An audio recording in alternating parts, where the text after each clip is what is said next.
Good morning, good afternoon, and good evening, dudes and dudettes. Well, the Cavs are blowing this one against the Bulls here as we currently. Wait, they're not dead. They're not dead. They're back within six, but here with us to go down this fourth quarter epic breakdown as he transitions to his own dude cave here. The one, the only, the CEO of Ohio, but from Fargo, North Dakota, with the beam light right in the middle of his background there, ladies and gentlemen. Sir, I can delay it a couple of seconds. You're good. Yeah. You're good. I had great lighting, fantastic lighting, and I got nervous and I decided to move over here, and that was a bad decision on my part. So I'm going to at the bar. I'm going to move back to my desk. So Right, we're gonna do that. This is like behind the scenes. Yeah, a little BTS, you betcha. Yeah, I put out a stupid tweet, or at least what I thought was stupid, and I said if the Cavs beat the Bulls, I will eat a deep dish pizza for every point they win by. And I thought it would be a great way for me to get some deep dish pizzas in my system. But we'll see if it happens. I'm gonna need to stop doing this, Tony. I think I have some sort of curse when I do this. It's not been a good year for it. No, well, good news is deep dishes are delicious, and there's a really easy recipe I can share with you to make your own from scratch since you're cooking again. Yeah, I'd be down. Yeah, cooking. Brown sugar steak you did the other night, man. That thing was delicious. Thanks, man. Paprika, a little brown sugar. Everybody's like, "Oh, you like just all you dumped brown sugar on it?" Nah, just you put a little on it to caramelize it. That's all. You know, That's a little bit of that. See, people's just you go on the show for a reason. You know, you go on the show for a reason, and then you learn how to cook. Maybe you learn how to put brown sugar to caramelize a steak. You know, I would imagine if you hang out with Michael Simon long enough, he's going to teach you some things or two about caramelizing brown sugar on a steak. Yeah, you know, I was only with him for about a week, and I'm pretty sure he was very thankful about that. I wasn't on his team, but I definitely could see the worry in his eyes. They have some sharp knives. They have some sharp knives, and I'm used to dull knives, so I just wasn't prepared. And when you're competing and you're cooking at a very high and fast rate, it can be dangerous. It can be. Did you burn yourself on the show at all? No. Some people did very, very badly, and they couldn't show it because it was that bad. But I didn't burn myself. I just cut myself 5 times. Nice. Thank you. So, are you drinking the nectar of the gods tonight as the Cavs are still desperately trying to turn? Oh, they're back within 2. 103-101. We got ourselves a burner. Hey, you know, we're doing this live too, so this is kind of like a live Cavs show at this point. So how about that? Yeah, maybe I'm gonna have to order a deep dish pizza live on the Dude Network. That might be what I gotta do. Okoro, my guy. Oh, we can't watch the game because I don't have YouTube TV doesn't have Bally Sports, so I gotta quote unquote stream it. Yeah, I'm doing the game cast on the mothership right now, which I will not give them any more cred than they need to get right now. Fair point. Yeah. So who I will give cred to is Cleveland Whiskey, proud partner of the show here. We're sipping on tonight some of the Underground Series. I don't know if you're a bourbon guy or not, but the Sugar Maple Wood bourbon by the Cleveland Underground Series, where they take not normal woods and turn them into bourbon. Delicious. And you know what? Things are just better in Cleveland. You know what? I'm not a giant bourbon guy, but what I will say is I've been on a couple bourbon trails. One when I was down in Southwest Ohio at a place, I think it was Indian Creek Distillery, and it's in Miami County. I forget the town name, but it was really, really good. And then I was also on one this summer. These are both this year, at a distillery in Langley County or some county in like central Kentucky, and it was good, and I had a lot of fun. I was with my family. My grandma, like, we didn't know we were supposed to not drink all the bourbon, so everybody in our family, being insane, drank the bourbon, and all 10 shots of it, and we all got absolutely destroyed and had a dance party after, and it was a blast. Seeing your grandma absolutely just wasted off of bourbon.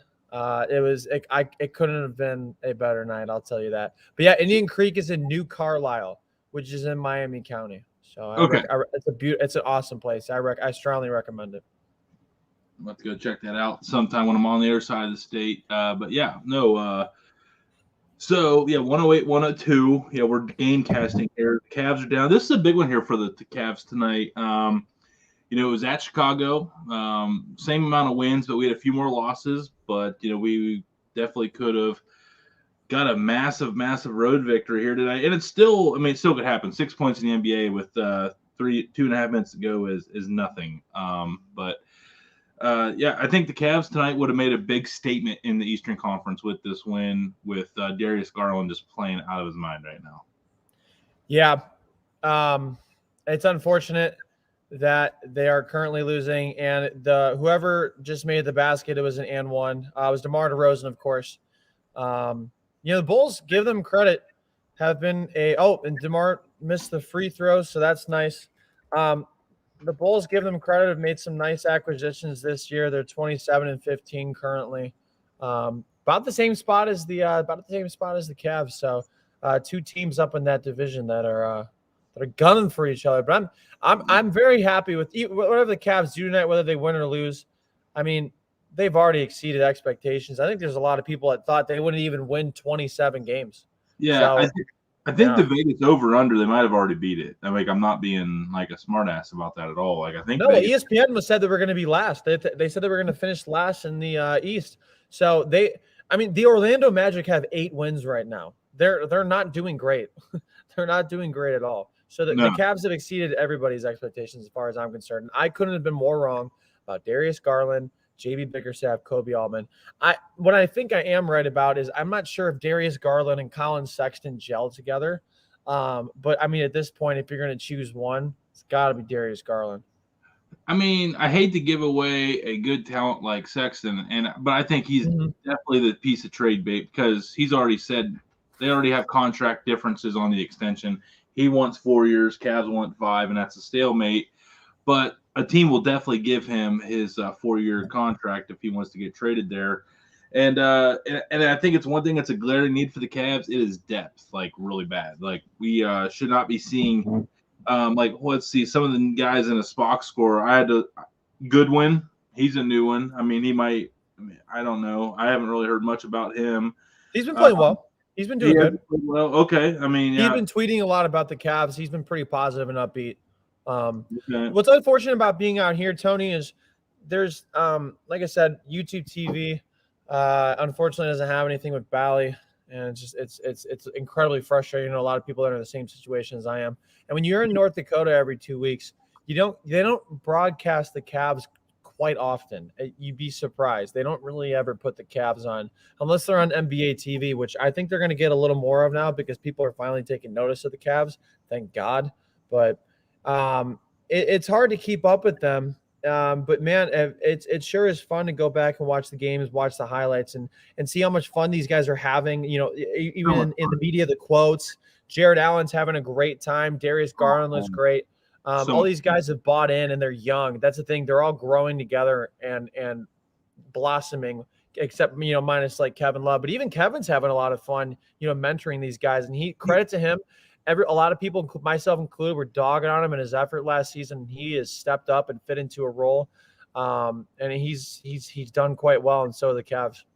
I will say on the Kevin Love thing, I've learned to. I'm done complaining about the contract, and he's a 6-man. And that was my take. He should be playing good at 6-man. It's a bad contract. Kevin Love was in a bad spot. Let's just face it, folks.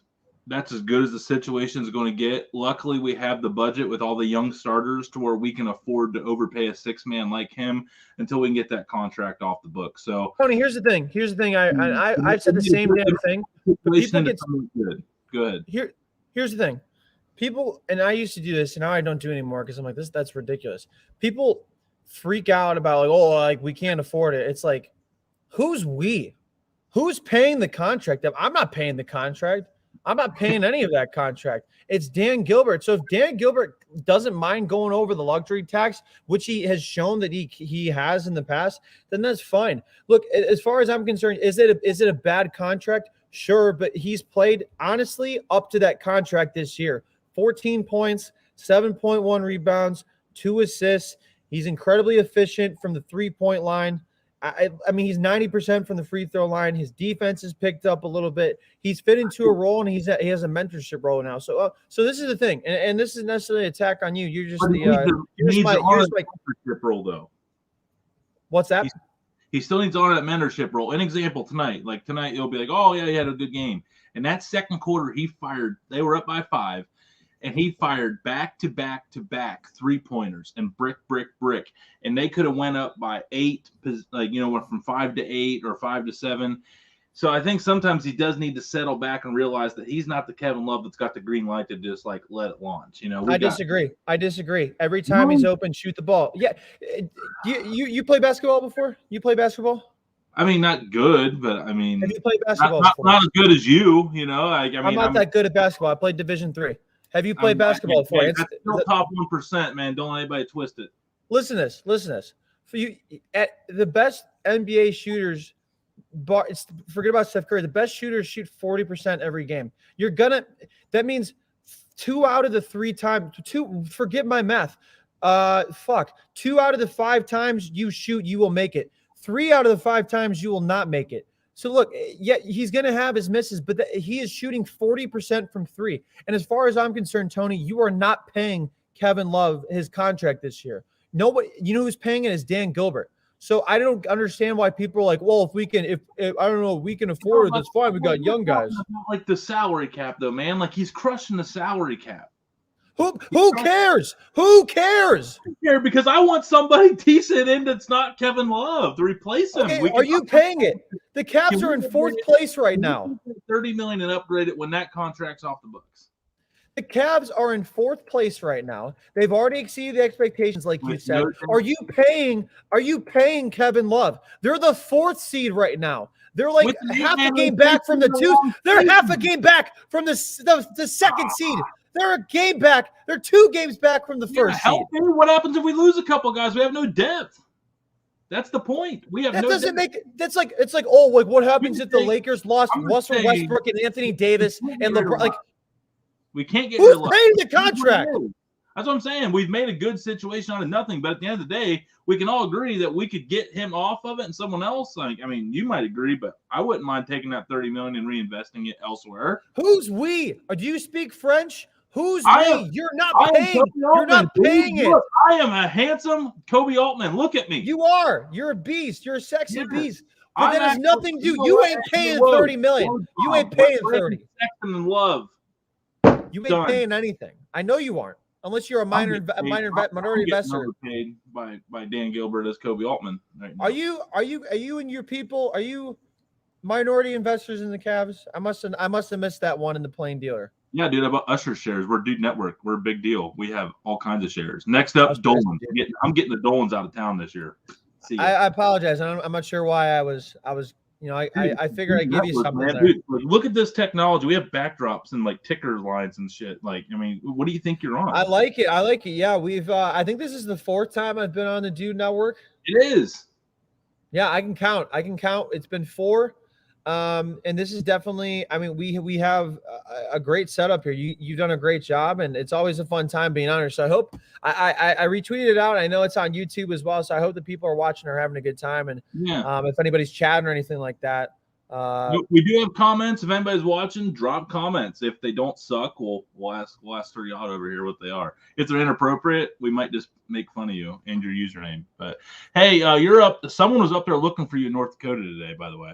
What are you talking about? Hey, it's Bronson of Live More TV here. Today, we're in Fargo. Why the fuck are we in Fargo? I flew here just so I could go to the You Betcha headquarters to get Sir Yacht's autograph, but when I got there, the building was gone.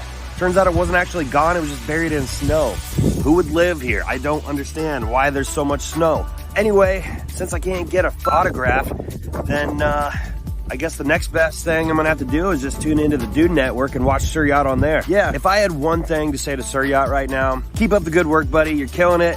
I'm super happy watching everything that you're doing, and it's inspirational, and I love to watch it. So hopefully we can hang out soon. Now I got to get the fuck out of here because I'm freezing right now. Seriously, why would anyone live here?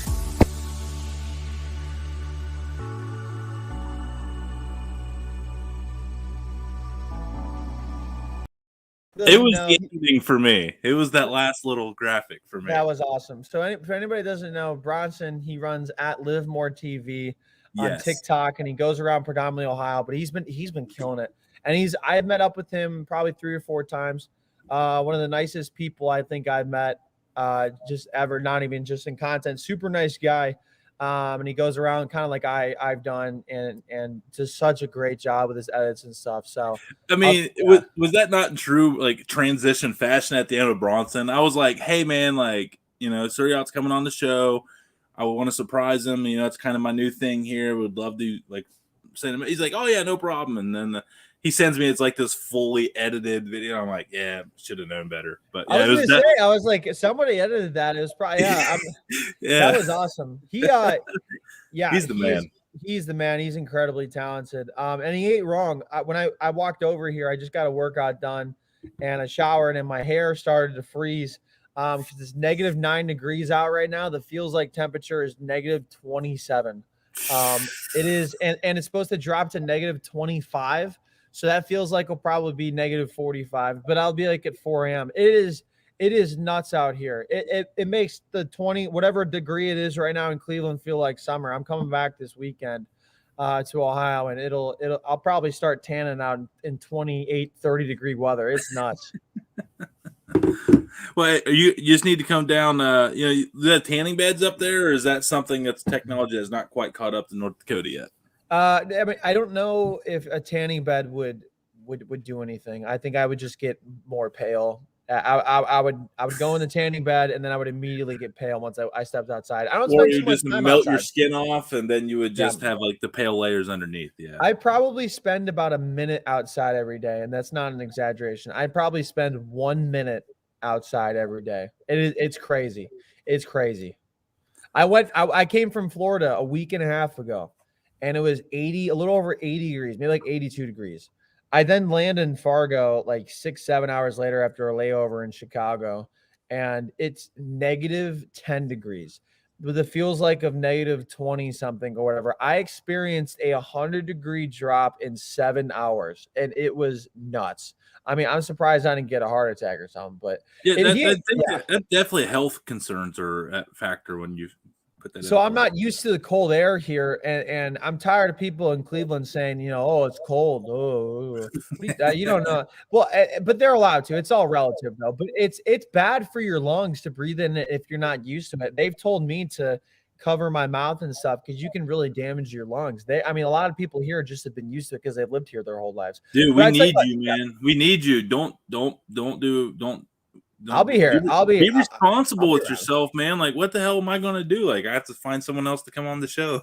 Like, you're doing a good job. Got a good thing going. Don't bail on me now, man. I got you. I will say though, as much flack as North Dakota gets as being flat, cold, all that stuff. Great people here, and there's a lot more to do here than you think. So I've truly enjoyed my time here. It's a good time. I promise I don't have a gun on my head right now. I love North Dakota. It's great. Okay. Yeah, it's fantastic. We got like rolling knobs and stuff, like rolling knolls. Man, you've been pumping up the content, and I love that one on North Dakota today. Like, I can see the whole state from here. Oh man, I thought I jumped on top of a snowbank. Thank you. Yeah, I appreciate it. Yeah, sometimes it's the nice, easy ones that just pan out, isn't it? Yes. Although I don't know if that one did great or not. I'm not really sure. I haven't checked, but I think a lot of content creators, they put their self-worth into every video. And if a video does well, look, if you rely on TikTok, you're going to have videos that bomb. You're going to have videos that randomly do good. It doesn't matter. But I think at the end of the day, if you had fun making something, and I get paid to do this now, my focus is just having a good time, putting out the best content I can put on at the end. If I do that, then I'll be happy with whatever the results are. Yeah, absolutely. And by the way, we do have a final. Cavs lose 117-104 to the Bulls.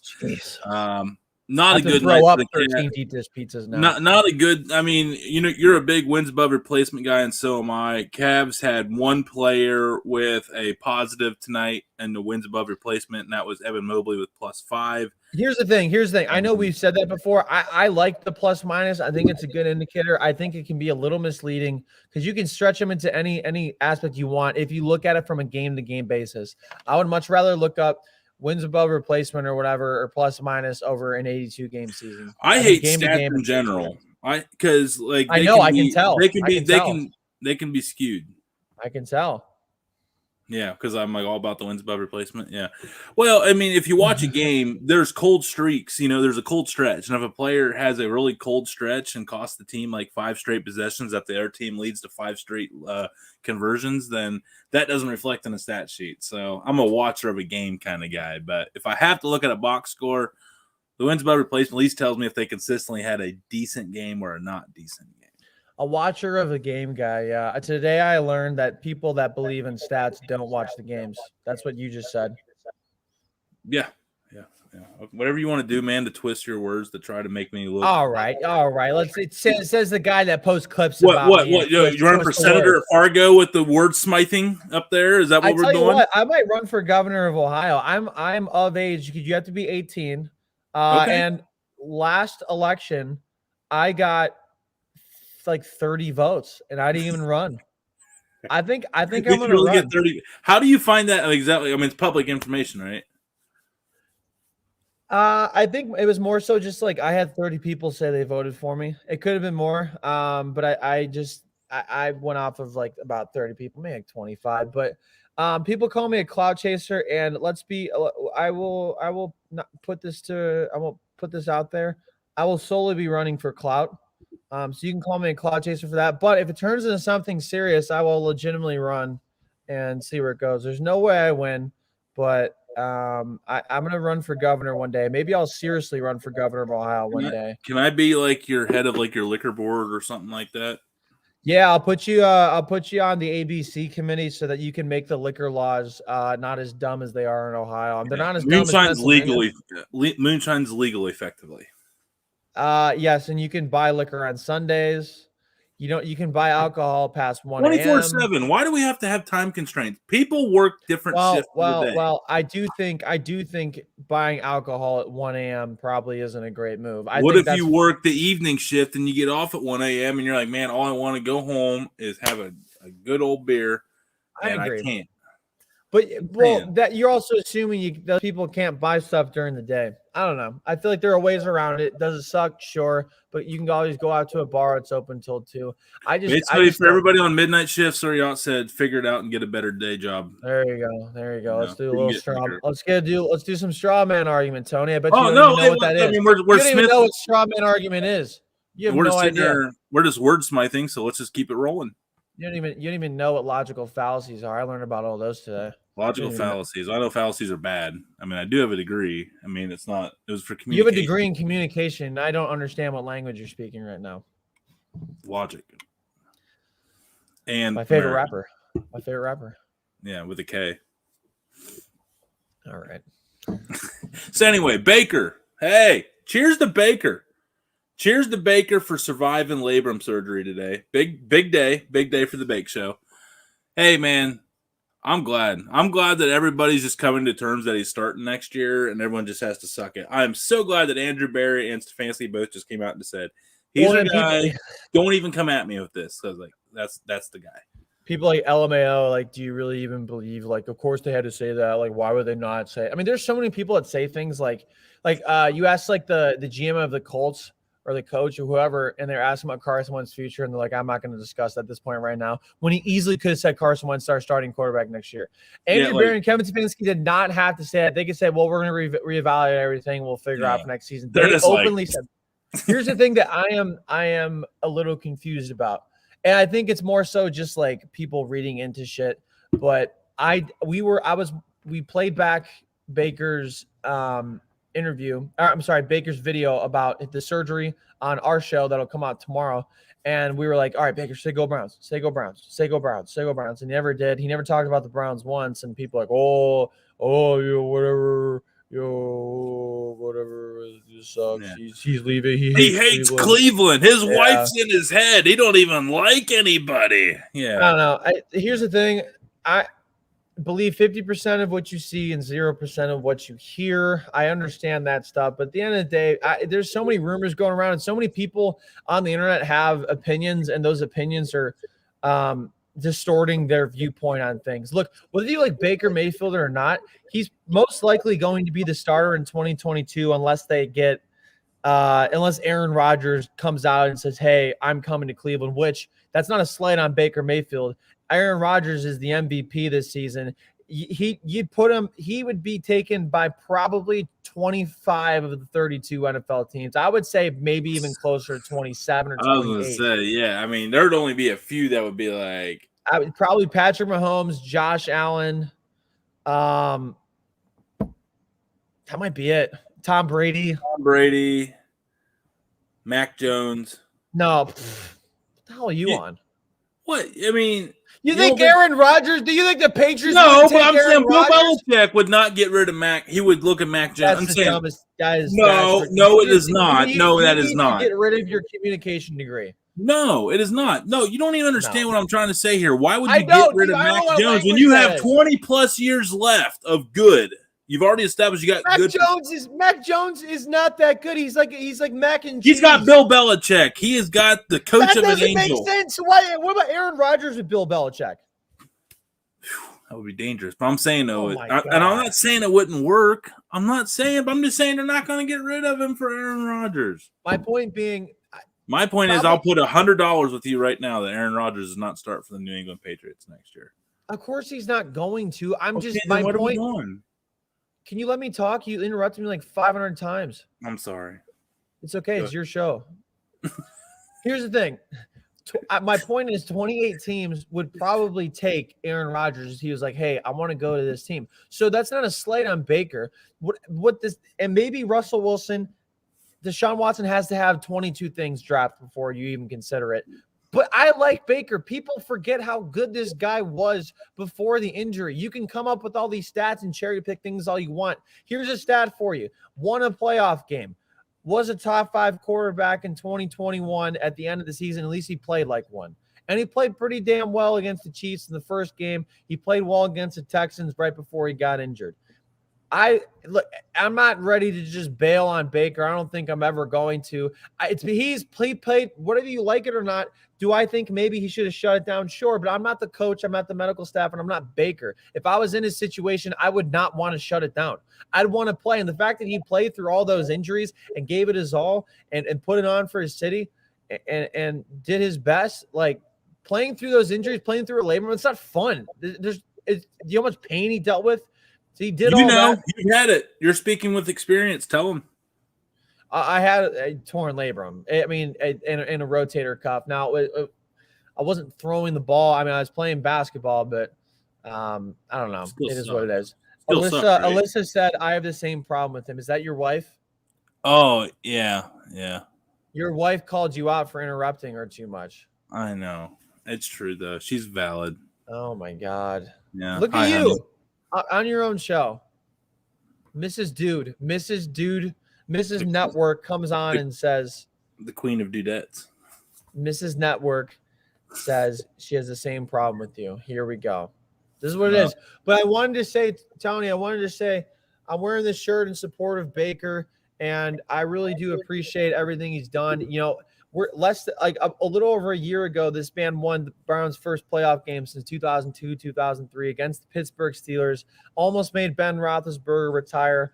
And was it a team effort? Absolutely. But a lot of that was Baker, and Baker really changed the culture here. And a lot of people, they show their true colors. They honestly do. You can say you're a true fan or not, and you can want the players to play better. That's fine. But I'm not ready to bail on Baker right now, especially all that he's done for us and all that we've come from. I want to give him one more year to prove what I think he's going to do, and I think he's going to ball out. And if he's not here next year, he's gonna make this team pay. And he's gonna make them pay, and he's gonna play great somewhere else. I truly believe that. No, and at the end of the day, what we're, like you said, we're not going to find a quarterback. I mean, Mel Kiper doesn't even have the 10 worst teams in the NFL taking a quarterback in the first round of the draft this year. So we're going to get Kenny Pickett. Kenny Pickett from Pitt's going to be our saving grace. As I say that, he'll get drafted by the Steelers and be a first ballot Hall of Famer. People are calling me crazy. People call me crazy because I wouldn't trade the whatever pick the Washington football team would have, which at the time was 9th. I don't think it's 9th now. I'm like, that's crazy. Why would you do that? I'm like, well, first off, we need a wide receiver. If we trade the 9th pick, we trade Baker, we are down a quarterback and we don't have a wide receiver. So I mean, like, what are you going to do? With that pick, you're probably going to draft a quarterback. This quarterback class is incredibly weak. If Davis Mills stayed at Stanford and decided to come to the draft this year, he would be projected the number 1 pick. Davis freaking Mills. This quarterback class is weak, Tony. You could probably sneak into the 3rd round. I've seen you throw. I've seen you throw. I can throw the ball over the mountains over there. Coach would have put me in, no doubt. Uncle Rico could probably get to a 2nd round pick in this draft. Here's the thing. It doesn't make any sense to me. You want to get rid of Baker, okay? And not you necessarily, but you like the people out there, and you want to replace him with a rookie. You're worried about the longevity of, while Nick Chubb and Myles Garrett are in their primes, and you want to replace Baker with a rookie. That doesn't make any freaking sense. Now, this is what people are saying. They're like, well, we could use that pick and leverage it and trade for another person. That's fine. That is fine. I can see that being a thing. But I just don't see the Seahawks coming to terms and saying, hey, we are going to trade Russell Wilson.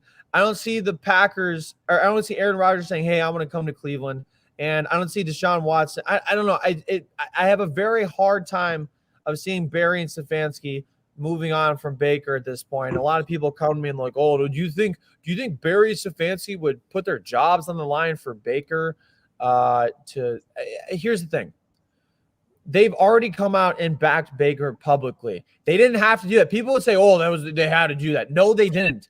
The Colts did not back Carson Wentz. There have been plenty of times where people, GMs, coaches have not backed their quarterbacks and said, or at least they said, we like him. We want to reevaluate. We'll figure it out. For now, we're just, going to go in the offseason and stuff like that. Well, and like, it's not hard to justify to keep him. Like, everyone thinks we're giving a bum. Like, we're giving a Spurgeon win or a Thad Lewis or a Jake Delhomme like another year. You know what I mean? Like, all right, well, I gotta interview those guys eventually. They're not bums. They're not bums for me. But I get your point. No. Hey, if you started for the Cleveland Browns, you literally probably got hurt more than I did on those days. So I'd be a hats bum. off to you and all your sacrifices. Everybody's acting like those things that Baker did. Did he have a great year? No, but everybody's acting like he did that just injury free. Do you know how a fractured shoulder and a torn labrum affect you? Not only physically, but mentally, your confidence. His confidence clearly went down. And people are just completely bailing on the guy. Was it frustrating? Absolutely. If Baker was healthy, this is a 12-win team. You're talking about them being in the playoffs right now, and the Cincinnati Bengals probably being the 7th seed. I mean, so it's frustrating. Everybody's frustrated. Baker is, everybody is. But I'm not ready to bail on the guy. The ball did not bounce the Browns' way this season. There were a ton of injuries, unfortunately. But you know what? That's just what it is. I'm not ready to bail on what we have, though. That completely does not make sense to me at all. No, it really doesn't. And I just think Browns fans are just so impatient with wanting a Super Bowl or another run like they had in the mid-'80s that we have just been, since 99, have just been wired to just hate everybody because we are just assumed that if you didn't win this year, you're not going to win the next year, the year after that, because we've been doing the same old song and dance since 99. I at least get their viewpoint. I don't agree with it. I think it's a lazy take, and heaven forbid you be an optimistic Browns fan for a chance and just be like, you know what? This guy did just last year healthy with 2 good labrums and a very injury depleted team without head coach Kevin Stefanski down the stretch as well. Beats Pittsburgh back-to-back, who has been the thorn in your ass since 1999. You had against a quarterback that had more home wins in your stadium than any of your quarterbacks before Baker since 1999. And yet here we are. And again, like the question I've already asked, what are we doing? What are we doing? Folks, it's not getting any better. figure it out, rally the wagons, and let's go. Like, we're Browns fans. Let's fucking get it. Like, next year. Like, what's going to be better for Baker? Making him resent every second of his existence in not Progressive, Jesus Christ, in First Energy Stadium, or is it going to be like a positive environment where he's out there feeling dangerous, out there playing the air drums? You know what I mean? Like, what are we doing? Like, let's go. Are we crazy? No, you're not crazy. And to be fair, people can criticize Baker. I mean, if just because you criticize him doesn't mean you hate the guy. Okay. If you truly care about somebody, you will criticize them when they do bad, but you also build them up when they do great. And understand, there's no problem with that. My issue with people is they want to dump a guy that had a very, very bad season. And people are like, well, he's only had 1.5 good years out of his 4. Okay, Baker Mayfield, you could argue, has had the most dysfunction in NFL history. I would say even more than Tim Couch, who I think had the most dysfunction in NFL history, because Baker had 4 offensive coordinators and 4 coaches in 3 seasons, and 2 of them were probably some of the worst coaches in NFL history. No offense to Hugh Jackson and Freddie Kitchens, but that's just the way it is. That's just the way it is. And people want to forget that, but that was what people defended Baker with before. But now that Baker has been injured and he had a bad season because he played through injury, people are like, oh, it was selfish of him. Well, excuse me, Mr. and Mrs. I've played through injuries before. If you really cared as much as this guy does, you would try to play through the injuries too. And yeah, it's not a thing like you don't go like, oh, like I'm going to play bad this week. I practiced, and I'm going to give it my all this week and see what happens. And he had limitations. It is what it is. Maybe he should have shut it down earlier. Sure. But I'm not going to bail on the guy because he's been bad. This is the problem. This is turning into, it's only January. This is turning into Browns fans for the people on ESPN and FS1 that all they do is talk about is LeBron or Michael Jordan the GOAT every day, every week, or the Cowboys. And this is, I don't want to talk about this too much more the rest of the offseason. You have to do it right now, but it's too much. It's too much. It's January. Can we live life? Let's have fun. The offseason never. It's ridiculous. Hey, let's have fun with the Cavs. You're allowed to have fun. Yeah. Are we allowed to? That's my favorite thing. When people tweet like the Cavs are fun, it's like, stop saying the Cavs are fun. It's like, no, fuck you, nerd. Go fuck yourself. Like, what the fuck is what is wrong with saying the Cavs are fun? They have not been fun since. These are the same people that are like praying to God that Baker fails next year, man. Like, misery loves company. What can you say? So many people that I mean, obviously, you can want to upgrade at quarterback. That's fine. Your opinion is fine. But the people that are like low key wanting him to fail so that prove a point so that they're right, it's bullshit. It's disgusting, and that's, I don't know. I'm not a fan of people that willingly want the guy to fail because like, oh, look at me, I'm right. Yeah, it's like, oh man, like we get to pick good in the draft again. Like, oh yeah, I miss those days. Well, and people always have these like stupid logical fallacies and stuff. They're like, oh, you want Baker to be there and you don't care about the Browns winning. No, that's not true. I want the Browns to win, and whoever is the quarterback, I'm gonna root for.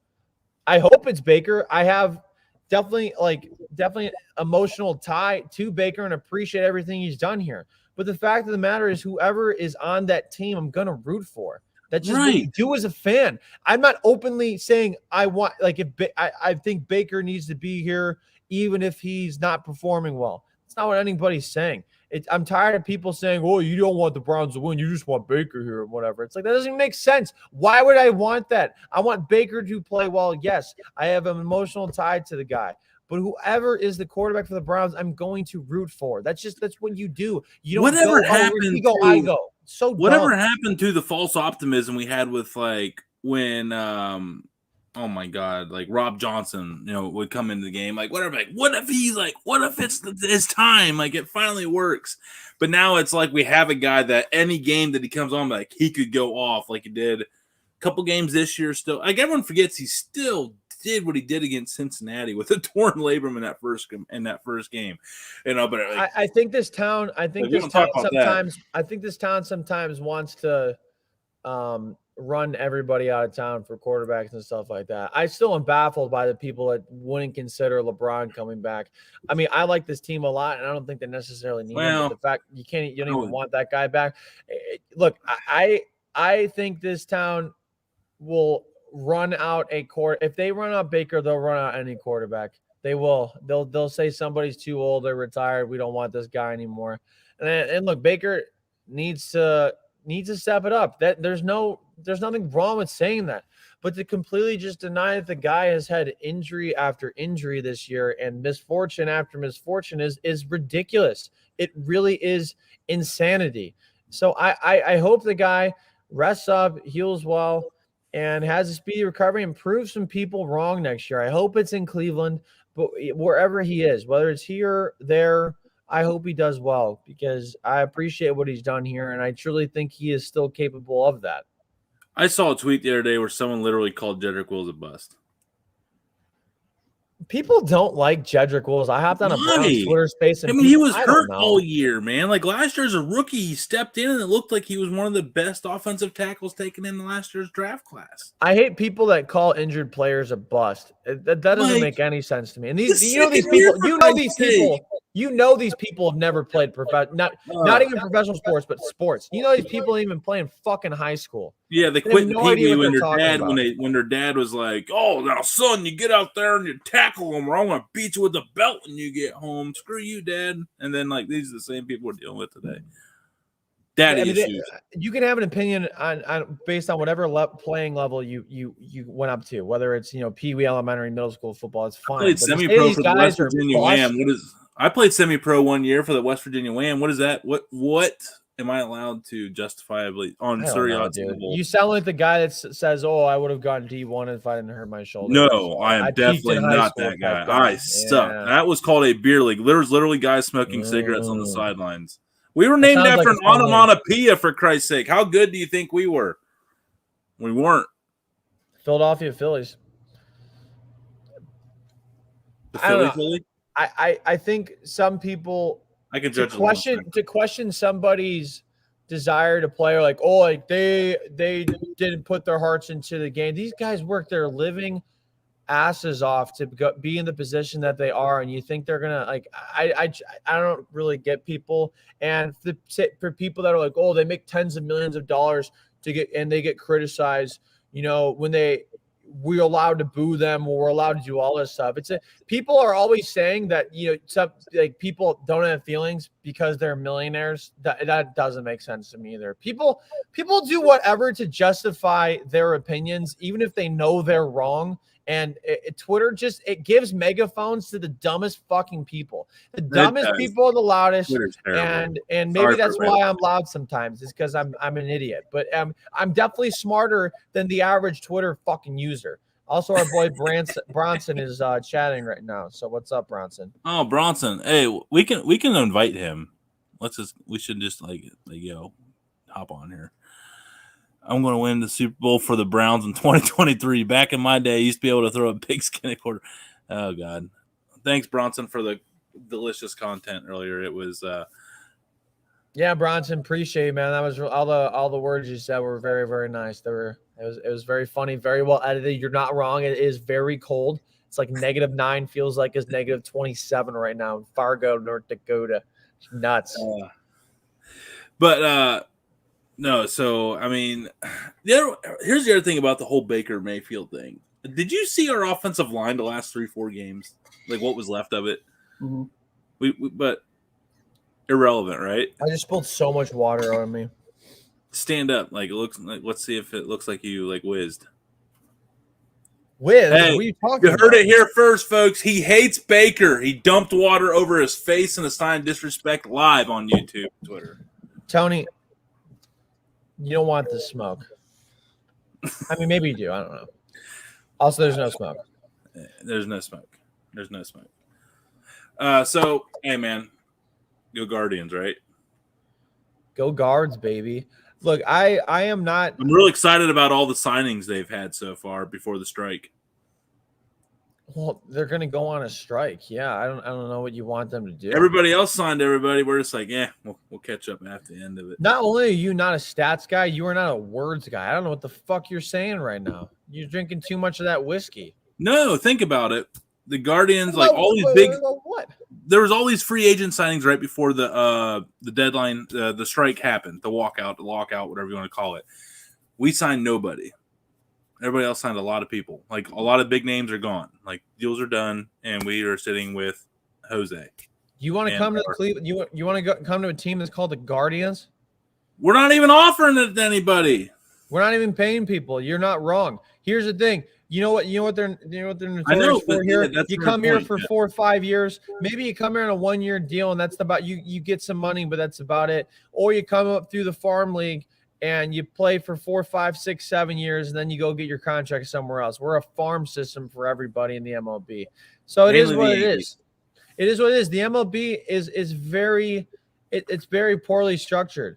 They need to do what the NFL and the NBA have, and they need to have a salary. They need to share like a revenue share for salary. They need to have a salary cap, and they need to have a salary floor. Otherwise, you're going to have the Yankees that are going to fucking run away with the best players, the Red Sox, the Dodgers, everybody in big markets. You're going to have guys like, the Guardians and the Royals and the Rays and all these people that are going to make runs, but they're not going to be able to sustain it.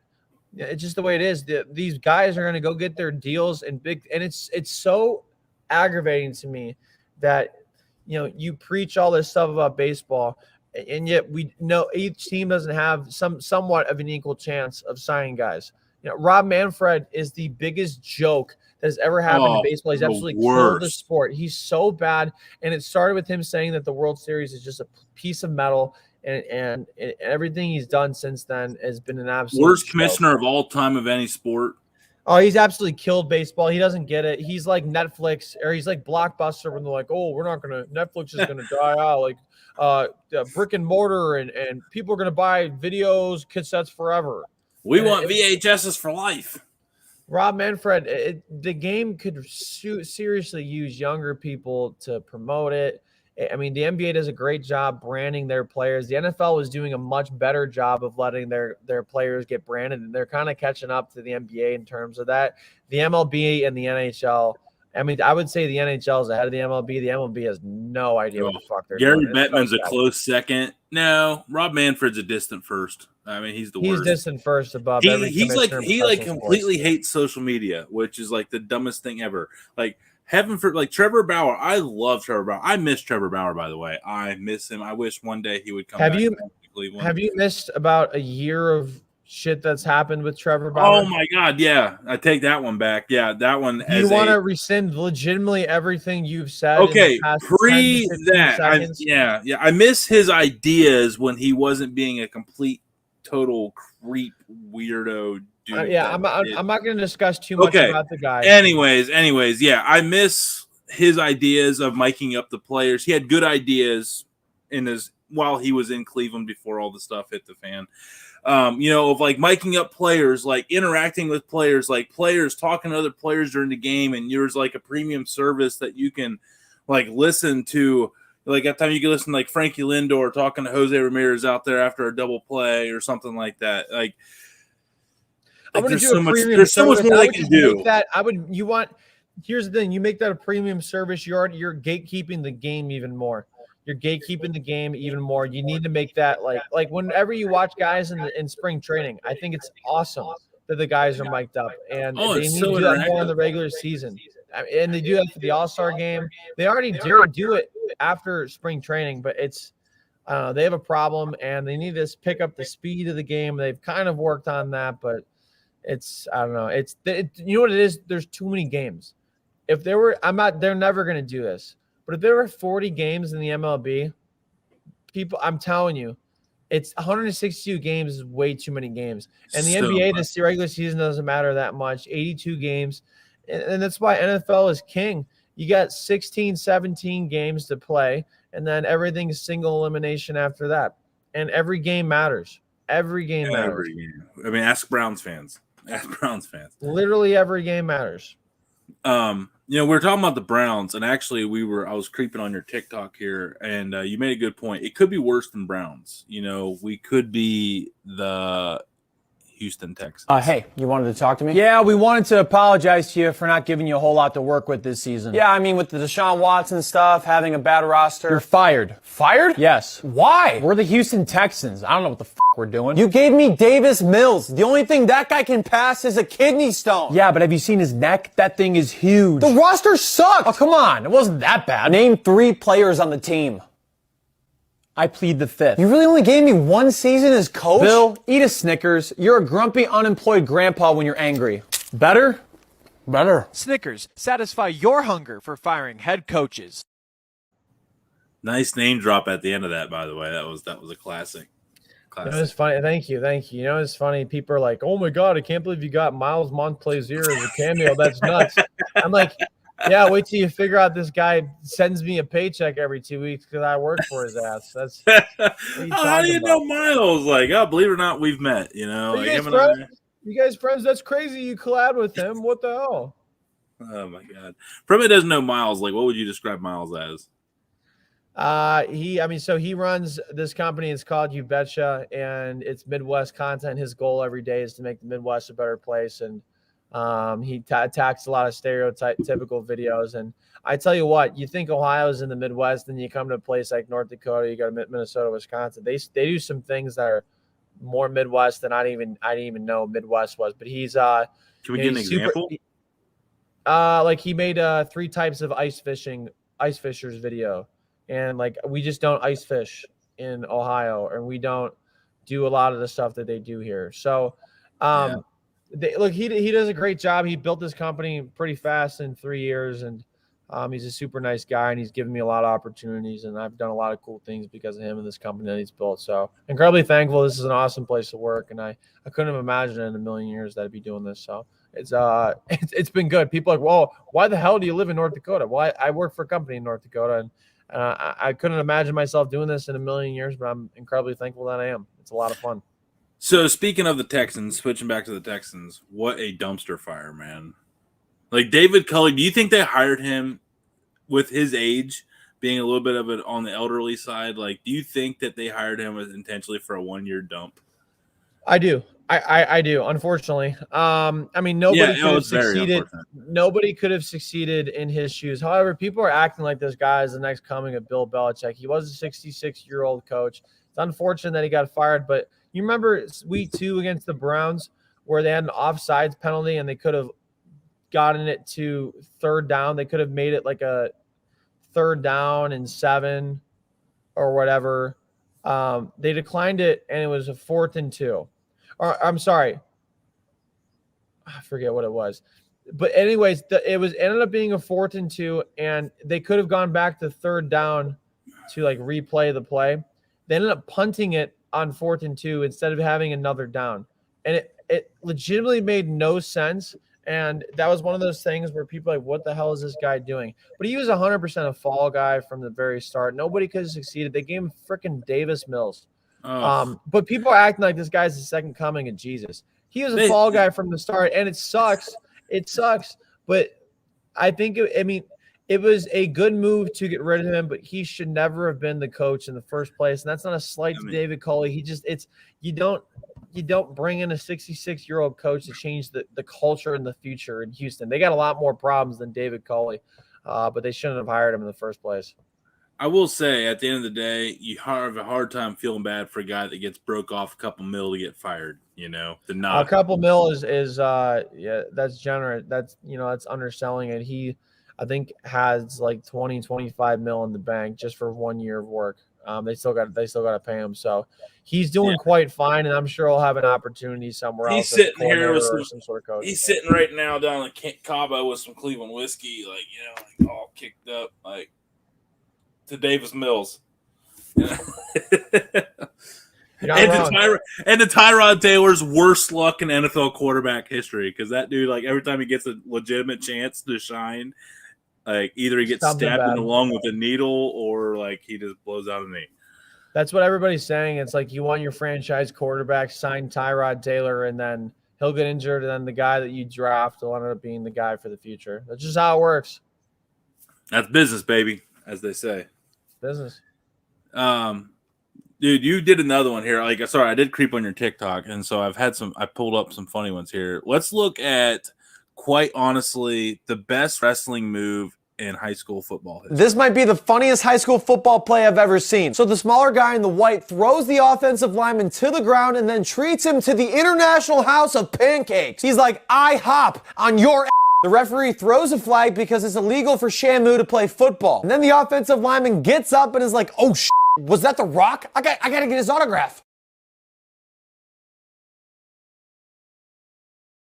Lineman was on. He was ready to eat that dude's lunch, man. Did you see the look in his eyes when he got up off the ground, man? Like, full sell, dude.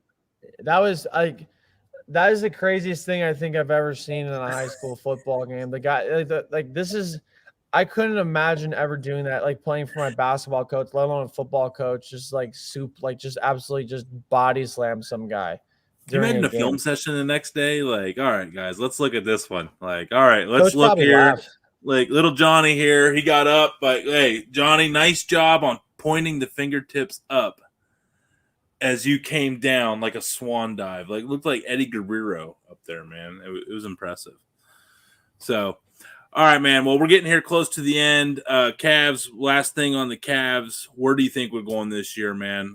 What do you think trade deadline? I mean, we're going to be buyers. I mean, are you excited for the trade deadline? Where do you think this team's going to go? I don't know. What do you think? What do you think as a minority investor in the team, since you're so worried about? Well, at the board meeting tomorrow, at the board meeting and the investors meeting where we're sipping on Courvoisier and some Pappy Van Winkle. I told Dan, I said, I'm really concerned about our depth, Dan. I said, I really think that we got 8 guys running rotation on a long season, and I know they're young, but we could use a little veteran backup since we lost old Rubio. I'm a little concerned. So that's what my pitch is going to be. Well, they have Rondo right now. They have already taken care of that. So that was a great move for them. Minority investor. Unfortunately, the game – They dropped to 6th, and they were at 4th. They could have gone up to 3rd. But it is what it is. I mean, it's a tight race in the East right now. I don't necessarily think they're going to make any crazy moves. I think they have a great young team right now. I mean, would I love for them to get a LeBron James? Sure, but that thing is never realistically ever going to happen. The Lakers aren't going to trade him, and then the Cavs aren't going to give up their young players and assets. They believe in these guys right now, and they have every reason to believe in these guys. So I don't think they're going to do a whole lot.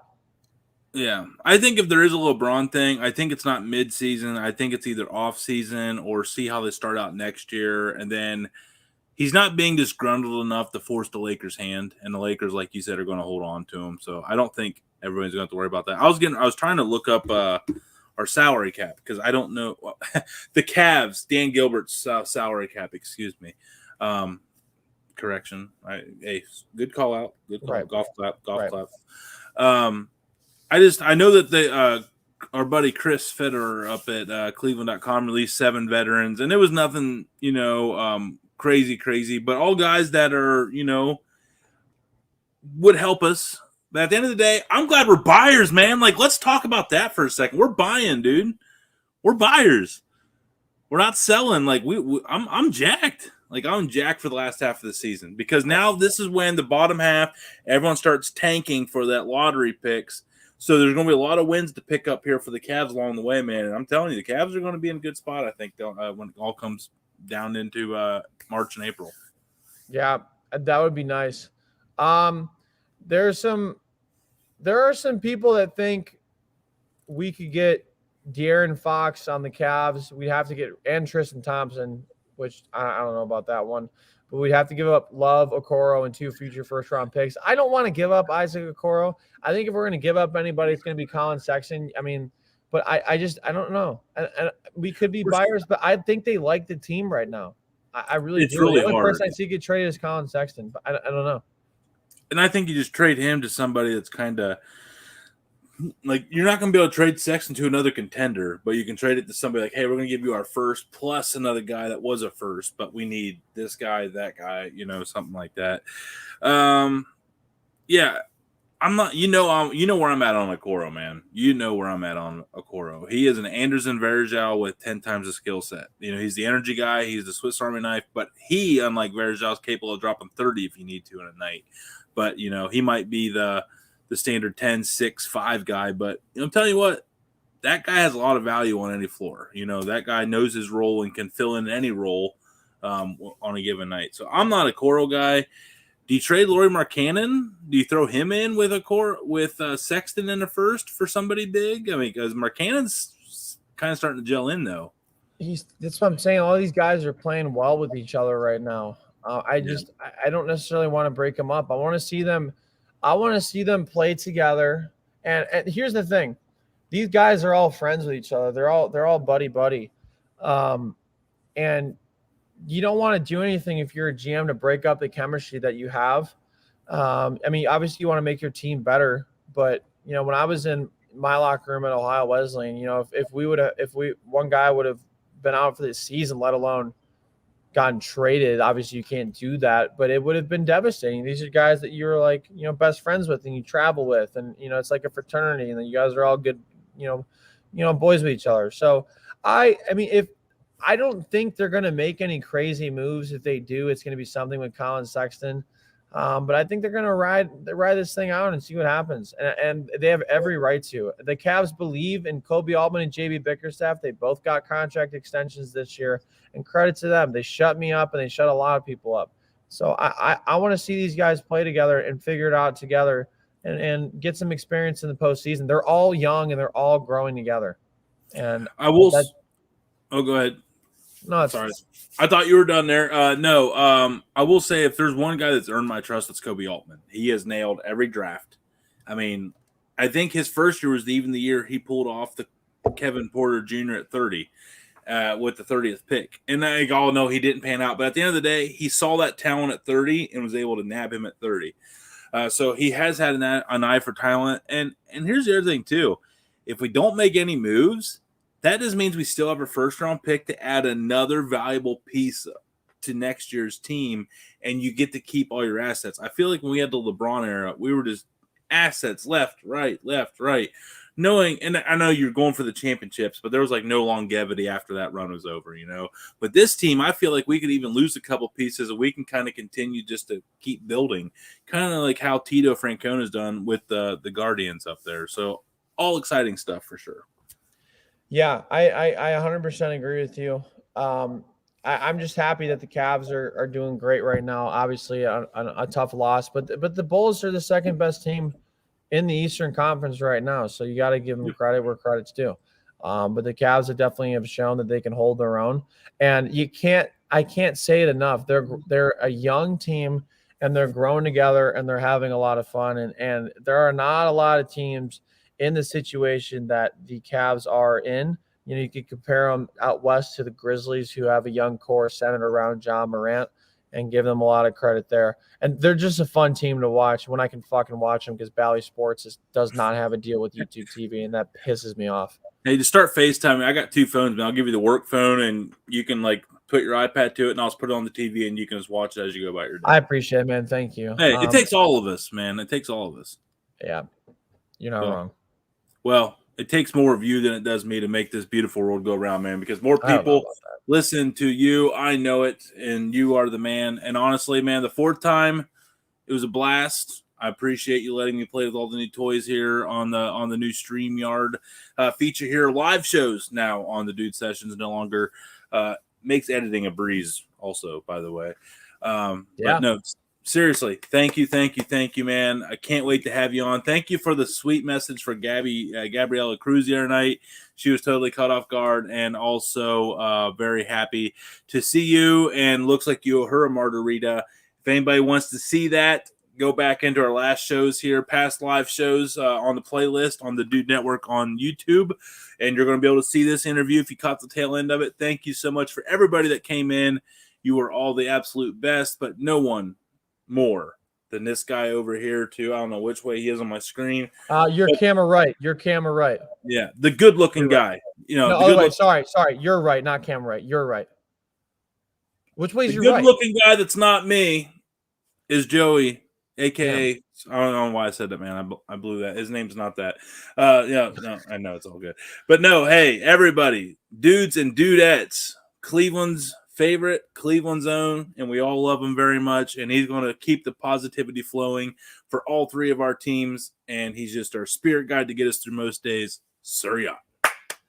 Thanks for having me on, man. As always, I appreciate the kind words, and we had a lot of fun on here for sure. So the live show was great, a lot of fun, and looking forward to seeing where this show goes, because I know there's big things ahead for you. I can just feel it. Well, so we got a minority owner of the Cavs here, now, so we're good.